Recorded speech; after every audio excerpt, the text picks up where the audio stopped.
जो मिल गए हो तो ये लगता है कि जहां मिल गया। एक भटके हुए राही को कारवां मिल गया। तुम जो मिल गए हो तो ये लगता है कि जहां मिल गया। सारेगामापा के टॉप 5 कंटेस्टेंट में से एक स्नेहा इस वक्त हमारे साथ है। स्नेहा, प्लीज़ बताइए, क्या एक फीलिंग है, क्या एक्सपेक्ट कर रही थी कि इतने दूर तक आएंगी, और कितना मायने रखता है इतने दूर तक आना और जीतना? देखिए, मैंने कभी एक्सपेक्ट ही नहीं किया था कि मैं इस शो पे आ पाऊँगी एंड आने के बाद फाइनल्स तक आऊँगी।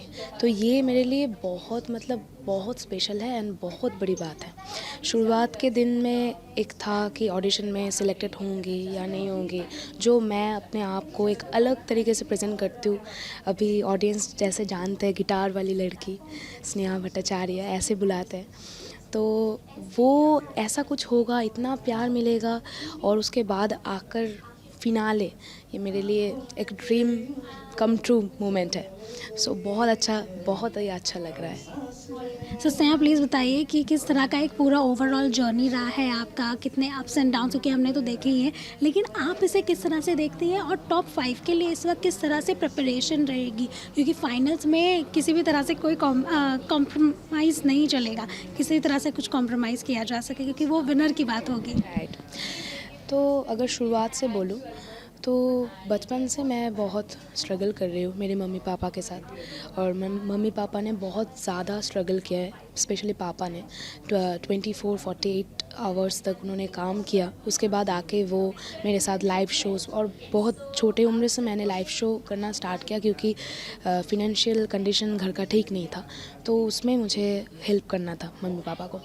तो वहाँ से एक बचपन से मैं देखती थी सारेगामापा के, मतलब जितने भी सीजन्स हैं, मोस्ट ऑफ द सीजन्स मैंने देखे हैं। एंड एक वो होता है कि मैं अपने आप को एक अलग सिंगर पेश करना चाहती थी सबके सामने, और जिसमें लाइक इतने सारे सिंगर्स हैं, लेकिन मेरा एक मोटिव था कि मैं किसी की तरह नहीं बनना चाहती, मैं स्नेहा भट्टाचार्य बनना चाहती हूँ। तो वो पॉसिबल हो सकता है सिर्फ और सिर्फ जी सारेगामापा के स्टेज पे अगर मैं आई तब। तो तब से एक मोटिव था, मैं इस स्टेज में आऊँगी एंड इस मंच में मैं परफॉर्म करूँगी, और उसके लिए मैंने बहुत ट्राई भी किया। उसके बाद जब इस बार मुझे ऑडिशन में चांस मिला, एंड ऑडिशन के दिन बहुत वो दिल में होता है ना, एक धड़कन बढ़ गई थी। एंड गिटार लेके मैं जब गाना स्टार्ट किया मैंने, और उसके बाद जजेस का इतना अच्छा रिएक्शन, उन्होंने इतना प्यार दिया है, उन्होंने इतना सपोर्ट किया है। उसके बाद बैटल राउंड जो मेगा ऑडिशन, वो जब आया तब ऐसा लग रहा था कि मैं भी सिलेक्ट ना भी हो पाऊँ, यहाँ से मेरा ख़त्म है जर्नी।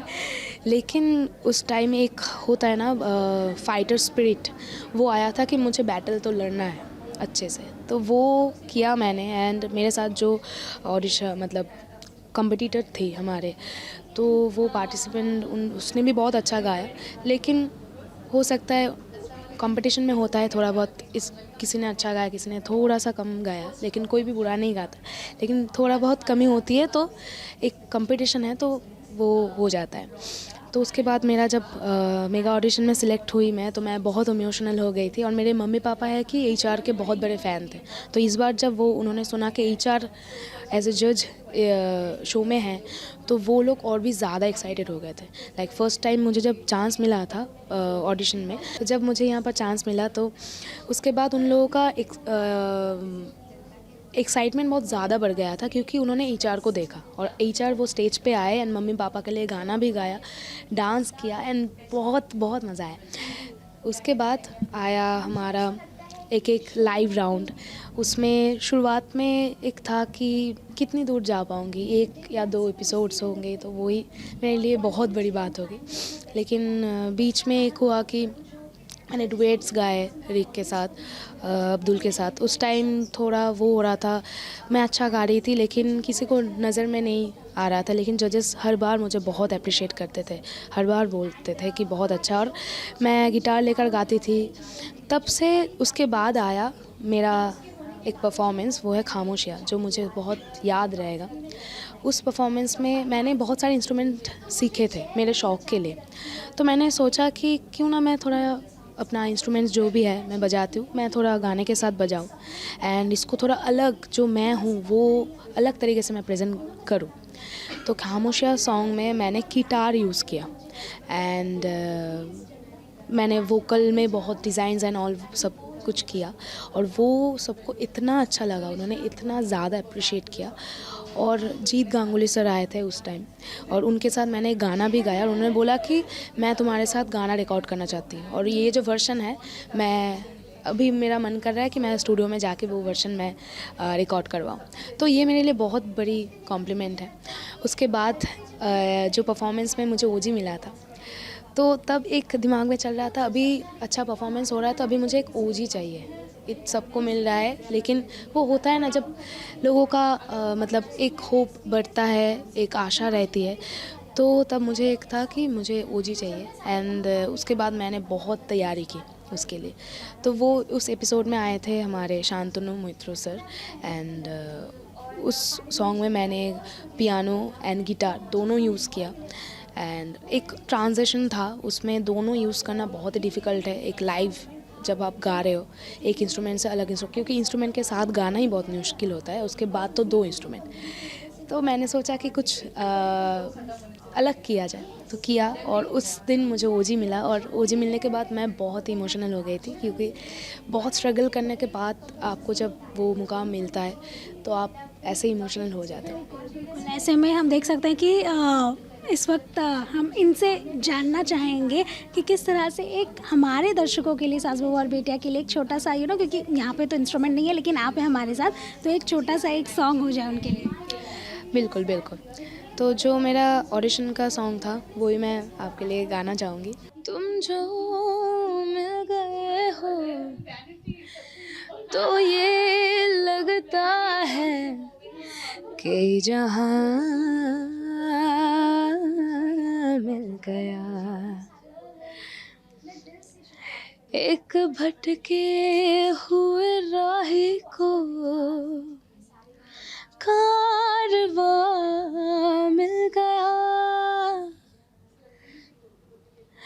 तुम जो मिल गए हो तो ये लगता है कि जहाँ मिल गया। तो स्नेहा प्लीज़ बताइए, क्योंकि फाइनल्स हैं और आपके सारे ही जितने भी फैंस हैं वो उम्मीद कर रहे हैं कि इस बार ट्रॉफी जो है वो आप ले जाएंगी, लेकिन आपके लिए ये कितना टफ कंपटीशन रहेगा, क्योंकि हम देख सकते हैं काफ़ी टफ कॉम्पिटिटर्स हैं आपके। कितनी उम्मीद रखनी चाहिए और कितना कंपटीशन आपको लग रहा है? क्या है कि इतने सारे एपिसोड्स जब हुए, उसमें चैलेंजेस राउंड हुआ, उसके बाद जब थर्ड एज ए फाइनलिस्ट मैं डिक्लेयर्ड हुई, तब बहुत ही अच्छा फील हो रहा था, और बहुत ज़्यादा वो मैं एक ड्रीम की तरह था जो मेरा फुलफ़िल हुआ है कि मैं फाइनलिस्ट बनी हूँ। तो यहाँ पर जितने भी फाइनलिस्ट हैं मुझे लगता है सब विनर है, सबका एक अलग अलग खूबियाँ हैं, लेकिन क्या है कि कंपटीशन है जी, उसमें एक ही जीतेगा।